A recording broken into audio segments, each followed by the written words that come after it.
Pemirsa, sidang kasus pembunuhan berencana Brigadir Nofriansah Yosua Huta Barat dengan terdakwa Ferdi Sambo, Putri Chandrawati, Richard Eliezer, Ricky Rizal dan Kuat Ma'ruf sudah berjalan maraton sejak 17 Oktober 2022. Kini proses hukum pembunuhan berencana ini sudah masuk dalam tahap agenda penuntutan. Jika jaksa penuntut umum tidak memberikan tuntutan hukuman maksimal kepada Kuat Ma'ruf dan Ricky Rizal, lantas bagaimana dengan tuntutan terhadap Ferdi Sambo dan Putri Chandrawati? Kasus pembunuhan berencana terhadap Brigadir Yosua Huta Barat memasuki babak baru. Setelah 3 bulan lebih, sidang kasus pembunuhan Brigadir Yosua berjalan secara maraton. Senin siang, jaksa penuntut umum menyampaikan tuntutannya untuk terdakwa Kuat Ma'ruf.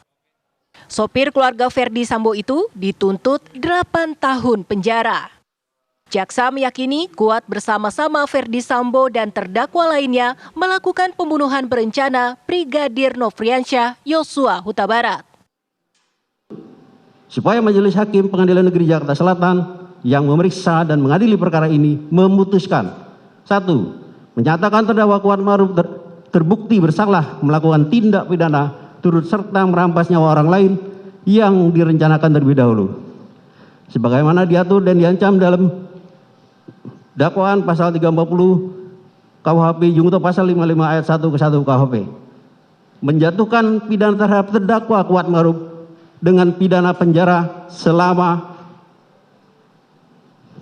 8 tahun dikurangi masa penangkapan dan menjalani tahanan sementara dengan perintah terdakwa tetap ditahan.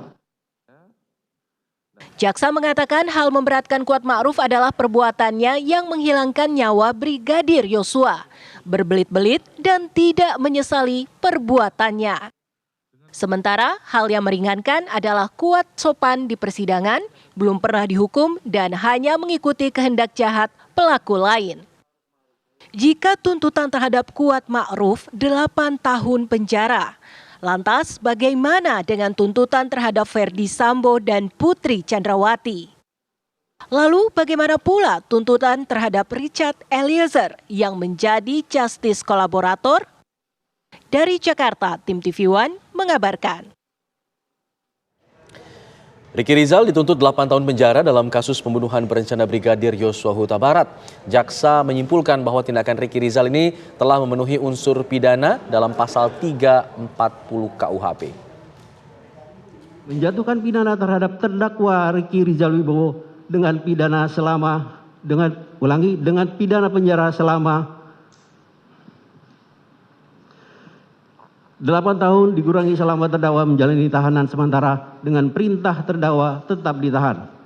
Menyatakan barang bukti berupa mulai huruf A sampai dengan huruf I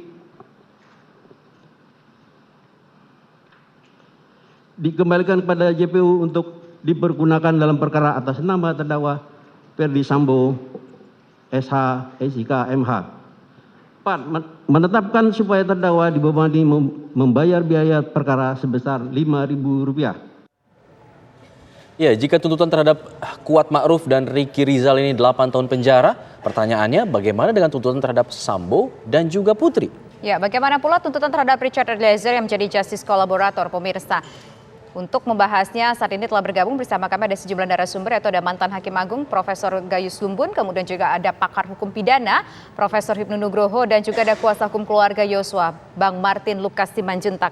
Saya pertama ingin menuju ke Prof Gayus terlebih dahulu. Prof Gayus, kalau menurut Prof bagaimana Prof menilai soal tuntutan jaksa ini kepada Kuat dan Ricky Rizal hanya 8 tahun penjara saja, apakah sudah cukup atau mungkin dirasa ini terlalu kurang?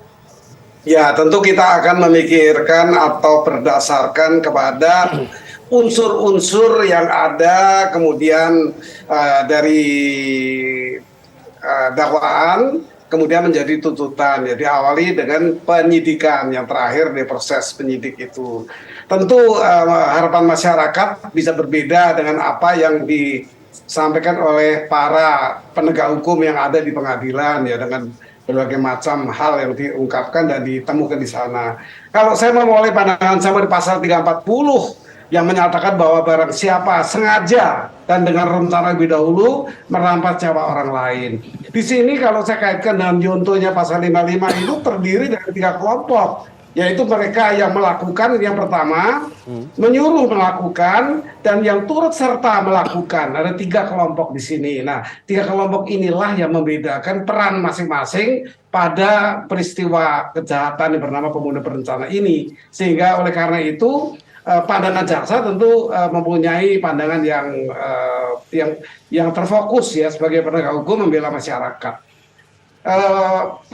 Dasar pemikiran penasihat hukum berbeda dan hakim akan berbeda. Memang biasanya hakim memutus di bawah tuntutan, tapi juga tidak sedikit yang diputus di atas tuntutan sejauh tidak melanggar ketentuan pidana yang mengatur mengenai kejahatan itu dilakukan. Nah, oleh karena itu kalau pasal 55 ini menuju kepada carut-marutnya proses yang akan dibahas di pengadilan ini, tentu dengan pasal 51 baik ayat 1 maupun ayat 2, yaitu suatu perintah jabatan yang masih menjadi polemik di sini. Apakah perintah jabatan yang sah sebagaimana diatur pasal 51 ayat 1, tetapi juga ada ayat 2 yang tidak sah, perintah jabatan yang tidak mengurangi pelakunya untuk melakukan perintah jabatan itu, walaupun ada ketentuan lain mengenai etikat baik. Nah, etikat baik ini ukurannya ada secara norma ya, yaitu Perkap dan Perpol ya, yang mengatur mengenai kode etik perilaku anggota kepolisian.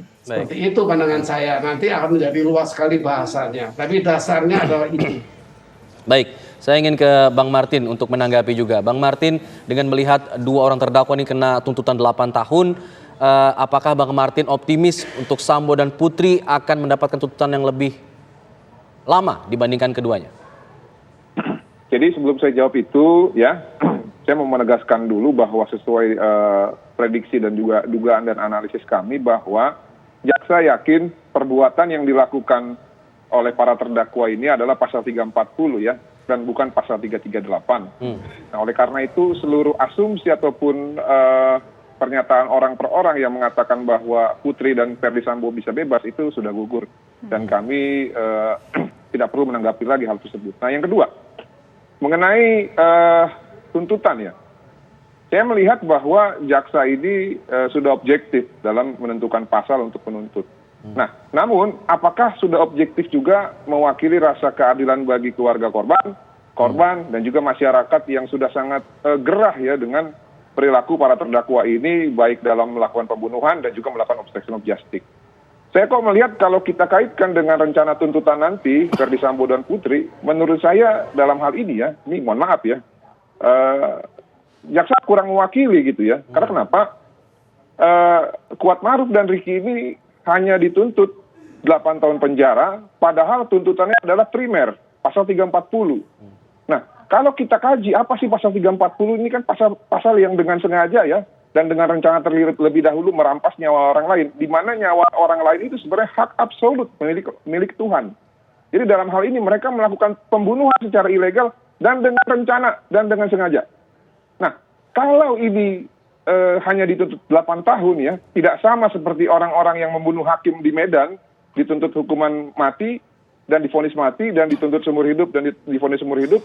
Dalam perkara yang menyita perhatian publik dan membuat orang jengkel ini hanya dituntut 8 tahun walaupun mereka hanya turut serta, saya curiga nanti akan ditangkap sinyalmen negatif sehingga masyarakat menganggap tindak pidana perbuatan membunuh secara berencana itu adalah pidana biasa. Jadi tidak perlu dikhawatirkan.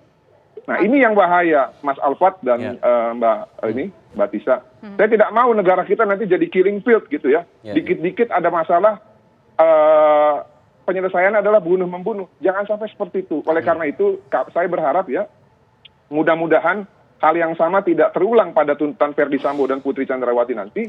Dan juga dalam hal ini nanti hakim mau ya, ataupun objektif sehingga memutus lebih dari tuntutan jaksa dalam perkara Ricky Rizal dan juga Kuatmaruf. Demikian, terima kasih. Oke, baik. Besok kita akan menunggu seperti apa tuntutan dari jaksa terhadap Putri Candrawati juga Ferdi Sambo. Kalau kita melihat hari ini tuntutannya ternyata tidak maksimal, hanya 8 tahun penjara saja.